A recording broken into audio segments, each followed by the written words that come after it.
महाराष्ट्र शासनाने दिव्यांग कल्याण विभागाचं पूर्णपणे रिस्ट्रक्चरिंग केलेलं आहे, पुनर्रचना केलेली आहे. आता मुळामध्ये ही पुनर्रचना का केली हा प्रश्न अनेक जणांना पडला असेल. त्याचा उद्देश असा आहे की दिव्यांग कल्याण विभाग याचा जर इतिहास आपण बघितला तर सर्वसाधारणपणे 1932च्या आसपास हा सामाजिक न्याय विभागापासून सुरुवात झाली. त्याचा इंडिपेंडंट विभाग इंडिपेंडन्सनंतर 1970च्या दशकात झाली. 2000मध्ये दिव्यांग कल्याण आयुक्तालय स्थापन झालं आणि 2022ला दिव्यांग कल्याण हा स्वतंत्र विभाग तयार झाला आणि 2023पासून त्याच्यात इंडिपेंडंट किंवा स्वतंत्र कामकाज सुरू झालं. आज आपण 2026मध्ये आहोत.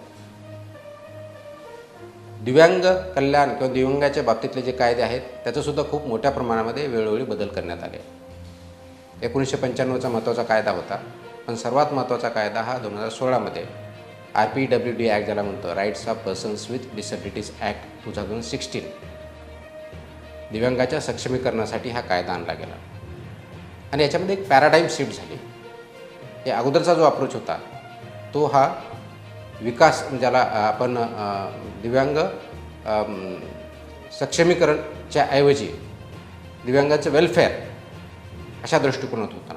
म्हणजे वेलफेअर बेस्ड लेजिस्लेशनपासून सक्षमीकरण हा त्याचा प्रवास आहे. अगोदरचं जे वेलफेअर होतं हे आता नवीन कायद्यानुसार राईट बेस्ड लेजिस्लेशन आहे. म्हणजे फक्त वेलफेअर न करता त्यांचं सक्षमीकरण करणे, त्यांना राईट्स देणे, त्यांचं एम्पॉवरमेंट करणे हा पूर्ण प्रवास आहे. आणि हा प्रवास आणि हा जो ऑब्जेक्टिव्ह आहे, याचं जे व्हिजन आहे ते व्हिजन अचीव करायचं जर असेल तर व्हिजन अचीव करण्याच्या दृष्टिकोनातून आपलं स्ट्रक्चरसुद्धा त्या दृष्टिकोनातून करणं अपेक्षित आहे.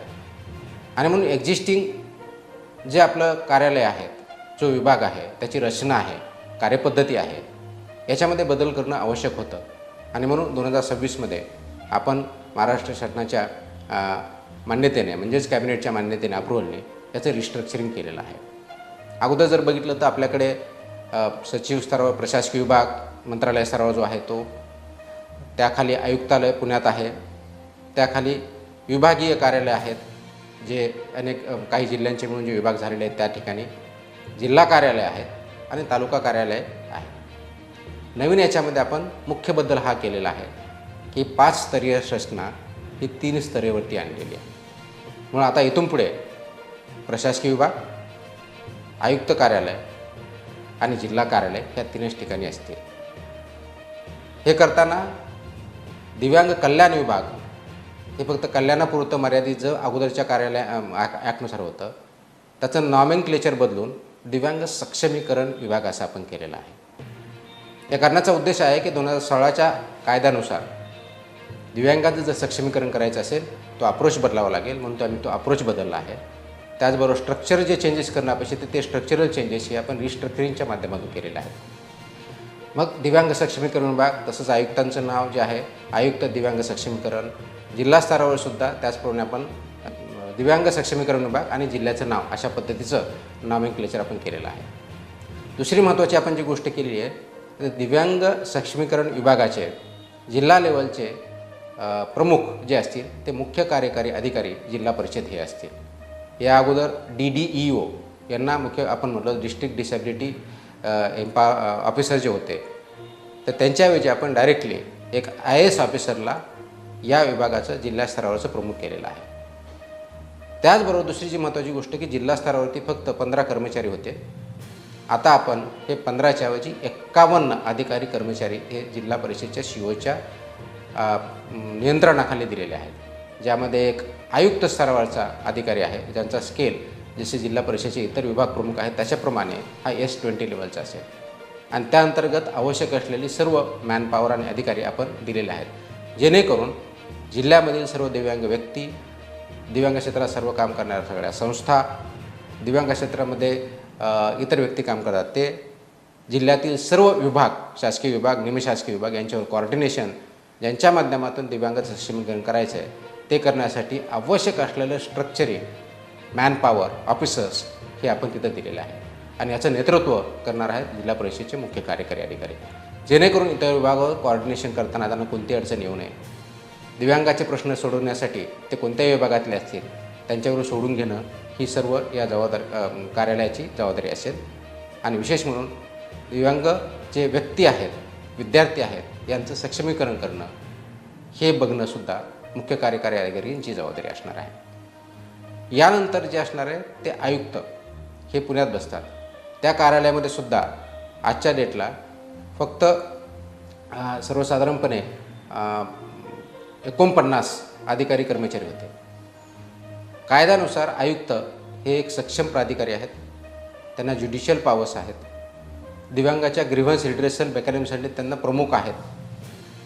त्याचबरोबर त्यांना पॉलिसीमध्ये चेंजेस किंवा बदल करण्याचे किंवा सजेस्ट करण्याचे अधिकार आहेत.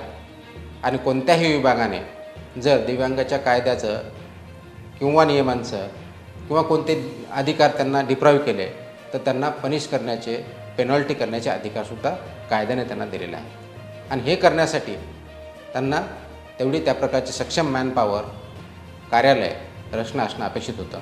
म्हणून सर्वसाधारणपणे 49 पदाच्या ऐवजी आता आपण ती मॅनपॉवर आपण 100पेक्षाही जास्त जवळजवळ 172 अधिकारी आणि कर्मचारी एवढ्या मोठ्या प्रमाणात त्यांना त्या कार्यालयासाठी दिलेले आहे. आयुक्त हे भाप्रशे सेवेतील असतीलच, पण त्याचबरोबर दिव्यांग व्यक्तींचं सक्षमीकरण हे वेगवेगळ्या क्षेत्रामध्ये करायचं आहे.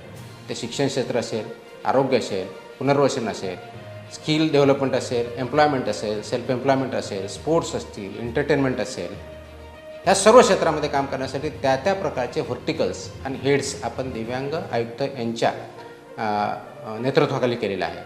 अशा 10 प्रकारचे हेड्स आपण तयार केलेले असल्यामुळं त्यांना मध्ये काम करणं सोपं जाईल, मदत होईल. हे करत असताना सर्व दिव्यांग क्षेत्रामध्ये काम करणाऱ्या संस्था यांच्यावर सुद्धा कोऑर्डिनेशन करणं, त्यांचं रजिस्ट्रेशन करणं, रिन्युअल करणं, त्यांचा आढावा घेणं, त्याचबरोबर त्या संस्थासुद्धा सक्षमीकरण करणं ही सुद्धा कार्यवाही आहे. त्यासाठी वेगळा हेड आपण तयार केलेला आहे. दिव्यांग व्यक्तींना शिक्षणामध्ये मेनस्ट्रीमिंग किंवा इन्क्लुझिव्ह एज्युकेशन करणं, त्यासाठी त्याच्यामध्ये जाणं हे अपेक्षित आहे. आपल्या स्पेशल स्कूल ज्या आहेत त्या चालवणं संस्थेच्या माध्यमातून. परंतु आपला उद्देश, कायद्याचा उद्देश आहे की हे जे दिव्यांग विद्यार्थी आहेत त्यांना मेनस्ट्रीम एज्युकेशनमध्ये आणणं, त्या सर्व शाळा ह्या दिव्यांगाचं सिस्टम जे आहे ते डेव्हलप करून त्यासाठी एज्युकेशन कसं घेता येईल, प्रोव्हाइड करता येईल हे बघणं. आरोग्य संस्थांमध्ये त्यांना ॲक्सेसिबिलिटी कशी असेल, प्रायोरिटी कशी असेल हे बघणं, त्याचं इम्प्लिमेंटेशन करणं. त्यासाठी आरोग्यासाठी आणि रिहॅबिलिटेशनसाठी आपलं व्हर्टिकल तयार केलेलं आहे.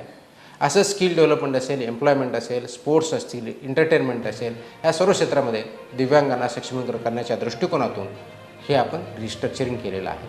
आणि हा सगळा प्रवास करत असताना सर्व डिजिटल करत आहोत.